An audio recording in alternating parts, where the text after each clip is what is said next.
Today, we're turning our focus to the phenomenology of language. Right. And we'll be leaning heavily on Andrew Inkpin's book, Disclosing the World. It's a really thorough guide through some complex territory. It is dense stuff, but the core idea is looking at language as something, public, practical, deeply embedded in history. And Inkpin does a great job weaving together thinkers like Heidegger, Merleau-Ponty, Saussure, Wittgenstein. So we'll touch on all of them, maintaining, hopefully, a clear academic perspective. Okay, so let's start with how phenomenology kind of pushes back against traditional views of language, specifically what Charles Taylor calls designative conceptions. Yeah, Taylor draws this really useful distinction. You have the designative view language as primarily pointing to things. Labels for objects. Exactly. Versus what he calls the expressive view language's power to actually make things show up for us, to make them manifest. And Taylor's critique of the designative view is that it misses something crucial. It misses the matrix of activity, as he puts it. Basically, the whole context, the practices, the background, where these connections between words and things actually arise and make sense. You can't just isolate the word and the object. Right. And Inkpin highlights Taylor's alternative, this HHH conception, drawing from Herder, Humboldt, Heyman. HHH, okay. And this sees language more as a speaking activity. Yes, a dynamic activity with sort of three key features. First, it helps us formulate or articulate things, bring thoughts or feelings into focus. Second, it puts things out in the public space, makes them shareable, understandable by others. So intersubjectivity. And third, language actually helps constitute our specifically human concerns, our values, what matters to us. So it doesn't just describe our concerns, it shapes them. It's got this world-shaping power. It shapes what matters to us. So language isn't just describing our concerns, it's actually forming them. In a deep sense, yes. The emphasis is on language as this dynamic articulation in public space, constituting action and thought, and thereby disclosing the world. That definitely shifts the focus away from simple naming. It raises big questions, doesn't it, about meaning, reality. It certainly does. And Inkpin tackles these head-on. Questions like, what is linguistic articulation, really? How does language express meaning, if not just by pointing? And fundamentally, where does this power to make things manifest come from? Right. What is the power of disclosure? His work aims to answer that, showing how language, as a practical public activity, brings a world into being for us. Now, the texts also dig into our actual experience of language, which seems important for phenomenology. But there's a kind of paradox mentioned. Language is everywhere, but we often don't notice it. That's a key point. We're usually focused on the message, not the medium. So how does Inkpin square that lack of awareness with the idea that language is actively disclosing things? Well, he argues that this lack of pre-reflective awareness doesn't mean language isn't doing anything, or that it doesn't have a determinate character. It's working in the background. Kind of like infrastructure, yes. It enables things without always being noticed, but its role is real and constitutive. Phenomenology aims to bring that background role into focus. Just like you can learn to notice new things in art or taste nuances in cuisine, you can become sensitive to aspects of language you hadn't noticed before once they're pointed out. So the fact that we can become aware of its role suggests it's always been there, shaping things. That potential for awareness highlights its pervasive influence, its disclosing function. And Inkpin sees real value in this non-designative perspective. Definitely, because it forces us to ask some fundamental questions that phenomenology is well-suited to explore. Such as? Well, what is linguistic articulation really? How does language actually express meaning, make it real? And where does this power, this ability to make things manifest, actually come from? Okay, those are big questions. They set the stage nicely. They really do. Now, moving on, there's this interesting paradox, isn't there? Language is everywhere, we use it constantly, but we often don't notice the language itself. Right. It's like the air we breathe. Our everyday sort of pre-reflective experience of language is often submerged, as Inkpin puts it, within our general experience of the world. We look through language, not at it. Our focus is usually on the what's being said, what we're doing, not the how. But phenomenology suggests this default experience isn't just a blank. It has a character we can become aware of. Phenomenological accountability means recognizing that even this tacit experience has a specific structure, a determinate character. We just need to learn to attend to it. How do we do that? It sounds difficult if it's normally invisible. Well, think about appreciating art, maybe. Or food. The first time you see a painting, you might just see the subject. but with experience, Yeah. or if someone points things out. You start noticing the brush strokes, the composition, the use of color. Right. Or with food, you start noticing subtle spices, textures you didn't before. It's similar with language. We can become sensitive to aspects we previously overlooked once our attention is guided there. It's about shifting focus. Shifting from using it to reflecting on it. Hmm. Okay, that makes sense. Let's bring Heidegger into the conversation now. His whole philosophy revolves around dicing, being in the world. How does that connect to language? It's absolutely central. Hmm. For Heidegger, you fundamentally cannot think about language with some kind of inside-outside model, like mind inside, world outside, language bridging the gap. No separation. No. Language is essentially deeply embedded in the whole phenomenal context of being in the world. It's part of the fabric of existence, not some tool Gaussen picks up. Trying to isolate it is a basic mistake for him. And Inkpin points out Heidegger's strong anti-reductionism here. He didn't want to reduce language to just, what, word things, symbols. Right. Heidegger argued against seeing language only as word things or just symbolic forms or categories of meaning or even just the logic of propositions. So not just vocabulary, not just grammar, not just logic. None of those alone capture it. He insisted you have to look at the processes, the relationships, the whole phenomenal context language is involved in. It's dynamic. And this leads to his idea of articulacy, which he calls the existential ontological foundation of language. That sounds quite abstract. It is a bit. Articulacy for Heidegger is this very basic capacity of Dasein to make sense of the world, to let things be intelligible, even before we get to specific linguistic forms like sentences. So it's broader than just speaking or writing. Potentially, yes. That's the big question. How does this fundamental articulacy relate to actual specific languages? Is there a kind of language-like structure, even in non-linguistic activities, like, say, skillfully using a hammer? Does that involve a kind of articulation? Interesting. Like a practical understanding that has its own structure. May. And Inkpin also notes, Heidegger points to all these intermediate steps in language use. It's not just practical coping on one hand and abstract theory on the other. You mean things like giving a report or describing something? Reports, accounts, descriptions, these show a kind of progression, how our initial, perhaps vague understanding gets articulated more and more explicitly through language. It's a spectrum. Okay. And what about this concept of grounding experience, Grunderfahrung? How does that fit in? Grunderfahrung is a specific, concrete situation, the performed context, where understanding actually happens, where it's realized. Yeah. It's the lived basis of meaning. And Inkpin links this to Husserl's ideas. Yeah, there's a strong link to Husserl's acts of fulfillment, where an intention towards something is actually filled with intuitive content, with experience, and also to Heidegger's own later definition of a phenomenon as that which shows itself in itself. So it all points back to the importance of direct lived experience for meaning to be genuine. Absolutely. Which brings us to that final Heideggerian distinction Inkpin discusses, Eigentlichkeit and Uneigentlichkeit. Authenticity and inauthenticity, or proper and improper. How does that apply to language? It's about whether the language we use is actually connected to that grounding experience, that fulfilled understanding. Are we just repeating words, empty phrases that's improper or inauthentic speech? Like cliches or jargon used without real understanding. Or is our language genuinely rooted in and expressive of a lived, fulfilled understanding? That's the proper or authentic use of language for Heidegger. Experience is key. Okay, that clarifies Heidegger's perspective quite a bit. Let's switch gears slightly to Merleau-Ponty. He also has a very embodied take on language, doesn't he? Very much so.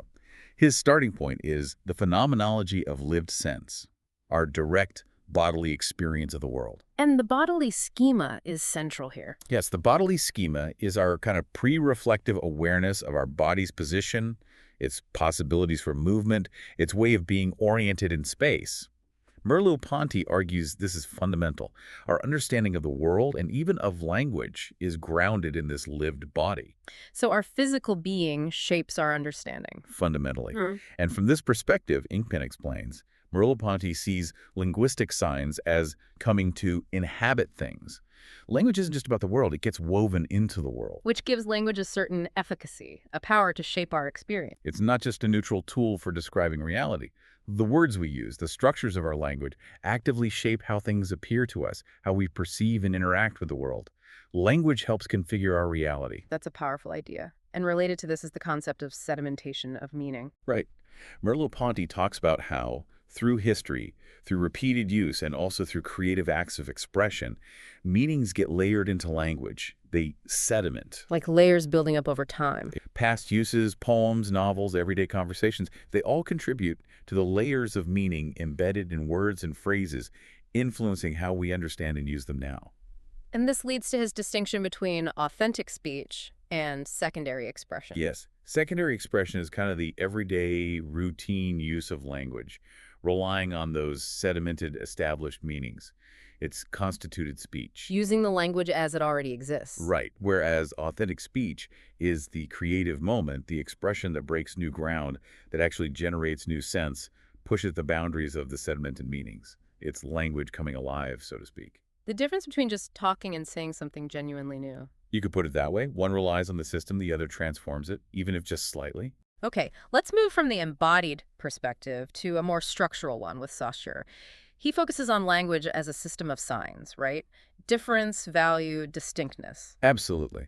For Saussure, the key insight is that language is a system, and the elements within that system, the signs, get their meaning purely from their relationships with other signs. Not from some inherent connection to the world. Not primarily. It's about difference.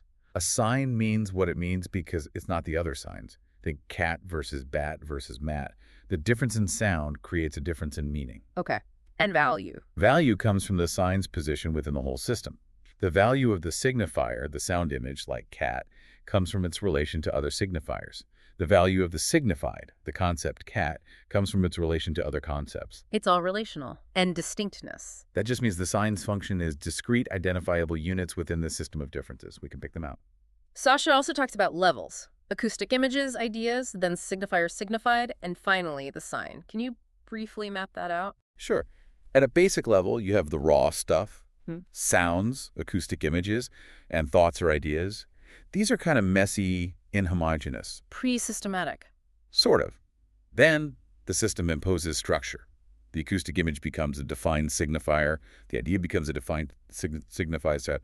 They gain value by being locked into this relationship with each other and defined by their difference from other signifiers and signifieds. And the sign is the combination of the two, the signifier and signified bound together. Exactly. That's the linguistic unit. Now, Saussure's famous for the arbitrariness of the sign. The link between the sound cat and the concept is just convention. It could have been different. Right. There's no natural reason why that sound means that animal. But Inkpin points out this doesn't rule out relative motivation. What's that? It means that within the system, once arbitrariness has established the basic units, there can still be non-arbitrary relationships. For example, compound words like bookshelf. Its meaning isn't totally arbitrary if you know book and shelf. Or grammar rules, maybe? Plural endings aren't totally arbitrary once the singular form is established. So arbitrariness applies at the most fundamental level, but the system itself can generate internal structures that have a kind of logic or motivation. Interesting nuance. And Inkpin also discusses this idea of the inchoate rationality of indirect sense. That sounds complicated. It is a bit dense. The idea, drawing partly from Saussurian concepts, is that sometimes our reasons for doing or saying something develop out of underlying motives or tendencies that aren't yet fully formed reasons themselves. Like a gut feeling that guides your thinking. Sort of. These motives provide a basis, a direction, but they don't fully determine the final articulated reason. There's a kind of semi-determinacy. And you can't just project the final reason back onto the initial motive perfectly. That's the non-retrojectability part. There's a gap, development. Okay. It suggests a kind of emergent rationality within the linguistic process itself. Something like that, yeah. A rationality that's not fully pre-planned but arises through the process. Right. Let's shift now to Wittgenstein, particularly his later work. He famously moves away from seeing language as a perfect logical calculus. Absolutely. His later philosophy emphasizes language as a collection of diverse language games. Language games? Yeah, all the different ways we actually use language in practice: asking, commanding, describing, joking, telling stories. Each is a kind of game with its own context, its own sort of fuzzy rules. And these games are embedded in forms of life. Yes, the broader context of human activities, culture, practices, biology even. Language isn't separable from how we live. So he's moving away from seeking perfect determinacy and meaning. Definitely. The old calculus model wanted absolute clarity, fixed rules for everything. Wittgenstein argues the determinacy we need depends on the practical requirements of the specific language game. Sometimes vagueness is fine, even necessary. And central to this is his analysis of following a rule. It's not about some mental blueprint. No. For Wittgenstein, rule following isn't primarily about having a rule formulation in your head. It's grounded in shared customs, practices, institutions, the physiognomy of our everyday interactions. It's a practical skill embedded in a community. And he makes a distinction between just conforming to a rule and actually following it. Yes, conforming could be accidental. Following implies an understanding, an orientation towards the rule as a standard. How do we tell the difference? Corrective behavior is key. If someone deviates and is corrected or corrects themselves, it shows they're treating the practice as normative, as involving a rule they're trying to follow. Deploying an expression of the rule, no, you do it this way, is also indicative. Okay. And finally, regarding Wittgenstein, Inkpin mentions pre-predicative language games and rule exemplification abilities. This sounds like practical know-how again. It is. These concepts point to forms of linguistic knowing how that come before explicit propositional knowledge. Knowing that. It's the basic ability to use language correctly in context, to exemplify rules through action, even if you can't state the rule itself. Like a child learning to speak correctly before they learn grammar rules explicitly. Foundational practical competence. So we've covered a lot of ground on how language works according to these thinkers. Let's turn to a final big question. Does language actually reveal the world as it is? Or does it inevitably distort it, filter it through our human concerns? The old realism versus idealism debate. Right. And the phenomenological take, especially from Heidegger, tends to see that whole debate as based on, well, mistaken assumptions. Mistaken now. By assuming this fundamental gap between mind or language on one side and world on the other, Heidegger argues our being is being in the world. There's no principled separation between how the world appears to us and how it is in itself. Disclosure is primary.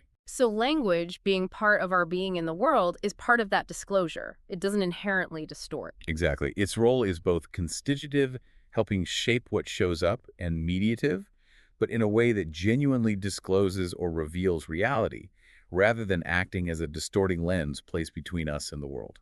How does this compare to someone like Hilary Putnam's ideas, metaphysical realism versus internal realism? Well, phenomenology definitely rejects Putnam's metaphysical realism, the idea of a totally fixed, mind-independent world with a single correct description. That picture doesn't make sense from a being-in-the-world perspective. Does it align more with internal realism, then? There are some surface similarities, like acknowledging the role of our concepts or language, but phenomenology generally rejects the inside-outside picture that often comes with internal realism, the idea of being stuck inside a conceptual scheme. For phenomenology, language is in the world, not a scheme laid over it. That's a key difference. And Inkpin brings up the fact that language is an artifact, something we've created and constantly shape. How does that factor in? It makes the idea of some massive, systematic, hidden distortion by language seem pretty implausible. If we made language and we constantly refine it through interacting with the world, Then it's unlikely to be fundamentally misaligned with the reality it evolved to cope with, in a way we could never discover. right, it's a tool we've honed for engagement, not an inherited prison house that systematically deceives us without our knowing. Okay, one last connection. Phenomenology and modern cognitive science, particularly the 4E approach, embodied, embedded, enactive, extended cognition, is there overlap there? Inkpin suggests there is, potentially quite a strong one. 4E cognitive science really emphasizes how cognition relies on the body, the environment, interaction. It sees cognitive processes extending beyond the skull. And language is often seen as a prime example of an external scaffold that supports and shapes cognition. So how does phenomenology fit in? Well, to even define language as a cognitive scaffold that works in these embodied, embedded ways, 4E CogSci arguably needs at least a minimal phenomenological understanding of what language is for us, in our experience, how it functions publicly, practically. It needs to understand the phenomenon it's trying to explain scientifically. And this perspective also implies we can't be totally wrong about what language is like, because its effectiveness as a scaffold depends on our basic, practical grasp of its nature. If it works, we must have some accurate awareness of how it works, at least implicitly. Fascinating connection. Yeah. So that brings us towards the end of this deep dive. We've really journeyed through Inkpin's analysis of the phenomenology of language. We have, from challenging simple label theories to the hidden nature of everyday language, through Heidegger's deep ontology, Merleau-Ponty's embodiment, Saussure's structures, Wittgenstein's practices. And finally, thinking about how language discloses the world and even connects to cognitive science. and the consistent theme, really, is language as this public, practical, historical activity, completely interwoven with our lived experience and how we understand reality. It's not just a tool, it's part of us, part of the world. So perhaps a final thought for you, the listener, to mull over. How does your own, often unnoticed experience of language shape your reality? Yeah, think about the subtle ways, the specific words you use, the grammar, the common phrases in your community might be influencing how you think, what you pay attention to, what you value. That inchoate rationality embedded in everyday talk. It's worth reflecting on. This has just been a starting point, of course. Absolutely. Hopefully it sparked enough interest for you to explore these thinkers, Inkpin, Heidegger, Merleau-Ponty, and the others, in more depth. There's always more to uncover.